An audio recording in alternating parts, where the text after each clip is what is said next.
Salut à tous, bienvenue dans cette 18e vidéo consacrée à ma collection de films d'horreur.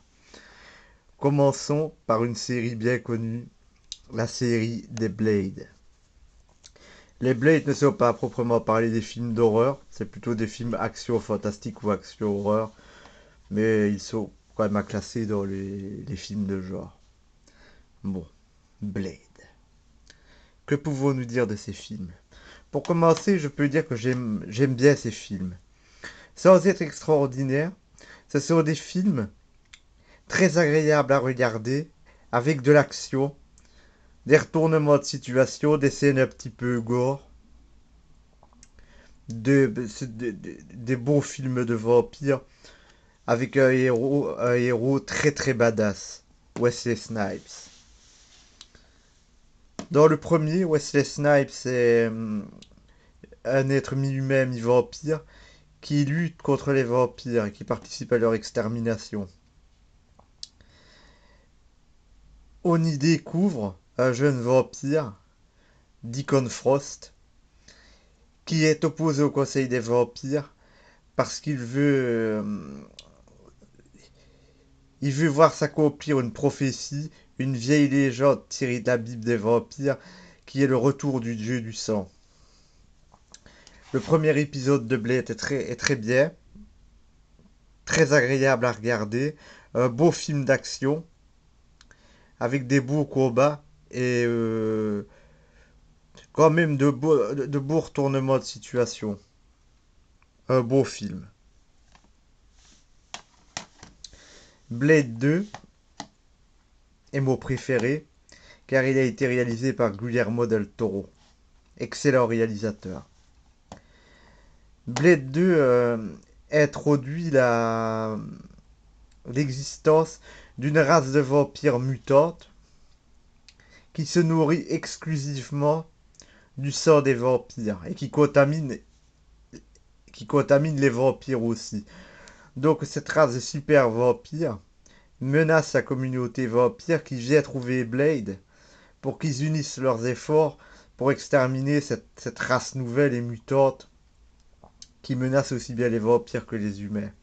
Très beau film celui-là. C'est un très beau film d'horreur. C'est un très beau Blade. Avec des acteurs bien badass. Des bonnes gueules. Des bonnes gueules de cinéma, quoi. C'est un bon film. Le commando de vampires qui accompagnera Blade. Vraiment une botte de gros bras. Et c'est bien, franchement, ce Blade 2 est vraiment un très beau film. Les vampires mutants sont très très effrayants. Un bon film celui-là. Et enfin, Blade 3, c'est un épisode où les ennemis de Blade, pour le vaincre, vont déterrer le premier vampire, donc Dracula, qui est interprété par Dominique Purcell. Pas mal, mais clairement pas mon préféré. C'est un gros film d'action un petit peu, avec des scènes badass, des combats. Il n'est pas mal, il n'est pas acheté, mais c'est pas mon préféré. De toute façon, il fait partie de la trilogie. Il est à peu près du niveau du premier en étant un petit peu moins bien, mais les trois se regardent agréablement. Donc je vous les conseille tous les trois. Ce sont de bons films. Le film suivant est quand même d'un autre niveau.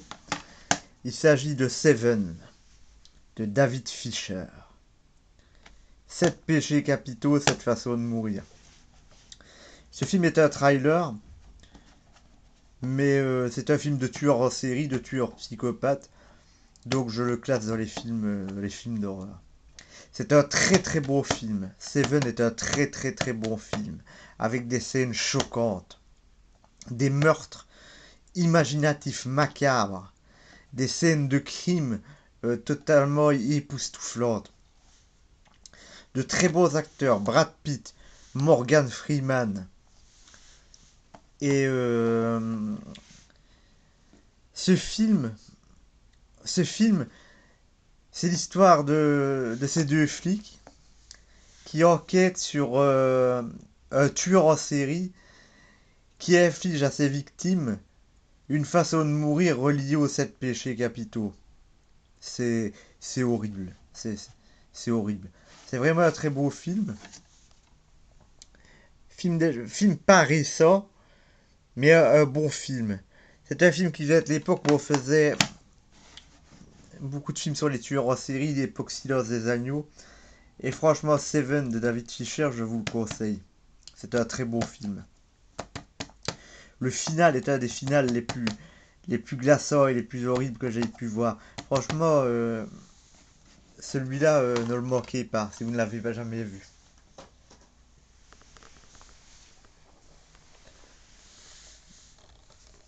Celui-là, Blair Witch 2. Je vous explique d'abord pourquoi je vous présente Blair Witch 2 et que je ne vous présenterai pas Blair Witch 1. Pour moi, sur tous les points, Blair Witch 1 est un très mauvais film. C'est l'un des premiers found footage, mais c'est un film où on ne voit rien, un film où on s'ennuie. Pour moi, en fait, c'est mon avis personnel. Blair Witch est un mauvais film. C'est une grosse arnaque commerciale qui a ses fans, que je respecte parce que chacun a ses goûts. Mais ce genre de pour moi, Blair Witch n'est clairement pas un film d'horreur.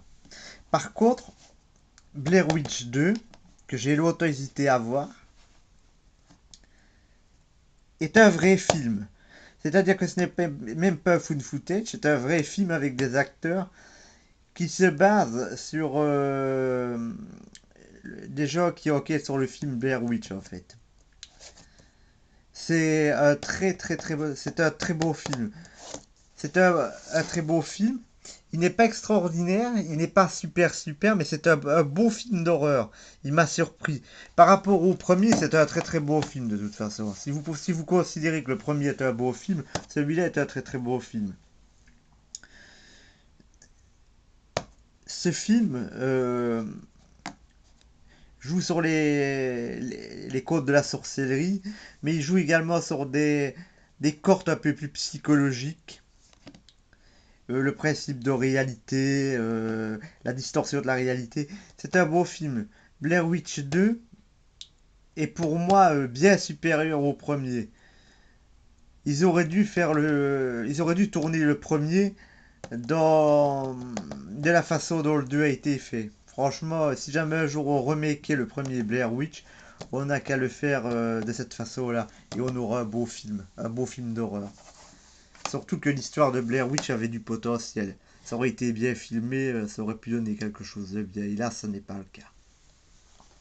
Blair Witch 2, évidemment, je vous le conseille. Le livre des ombres. Et enfin, un petit coup de cœur. Maléfique d'Éric Valette. Un film français et de genre. Ça mérite d'être souligné, c'est assez rare. Le Maléfique de Valette est un beau film. C'est vraiment un beau film. C'est avec des acteurs comme Clovis Cornillac, mais c'est un beau film. C'est l'histoire de quatre prisonniers, un prof d'université qui a tué sa femme, un transsexuel assassin, un attardé mental cannibale et un escroc qui partagent la même cellule. Et dans cette cellule, ils découvrent dans les murs un grimoire. Un grimoire qui fait également office de journal intime. Et ce journal intime date du siècle dernier et appartenait à un certain d'Anvers, détenu lui aussi, mais adepte des sciences occultes et de la magie noire. La légende dit que d'Anvers se serait échappé d'une cellule dont les portes et les fenêtres étaient closes. Les détenus vont donc commencer à vouloir expérimenter les formules magiques contenu dans le grimoire de Dorver. C'est un très très beau film. C'est un Maléfique, c'est un très beau film. Franchement, c'est une grande surprise. C'est un huis clos.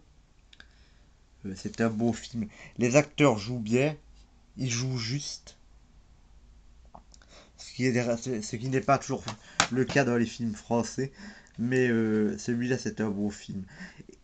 Et franchement, après avoir vu ce travail de Valette, avoir vu le travail que fait Pascal Laugier, Bustillo et Maury et d'autres, il serait temps que la France se réveille et alloue plus de subsides à la création de films de genre. Que les adeptes du genre commencent à se regrouper et à utiliser des plateformes comme Ulule, My Major et tout ça pour que fleurisse le film fantastique français et pourquoi pas le film fantastique et d'horreur belge. L'Espagne l'a bien fait, l'Italie l'a bien fait, l'Allemagne le fait. Pourquoi la France et la Belgique restent-ils comme ça à la traîne? Je dis, il faut vraiment se retrousser les manches pour pouvoir sortir des petites pépites d'horreur comme ça et permettre au genre de perdurer. Parce que le cinéma de genre est un cinéma qui permet de rêver, un cinéma, pour moi, qui permet de s'épanouir. Et franchement, c'est trop bête que dans nos contrées, il y a des gens qui ont autant de bonnes idées et qui sont bloqués à cause que les producteurs sont trop frileux. Franchement, il faudrait que ça change. Et Maléfique montre que faire un beau film d'horreur en France est possible. Je vous remercie pour votre attention et vous donne rendez-vous dans ma prochaine vidéo consacrée à ma collection de films d'horreur.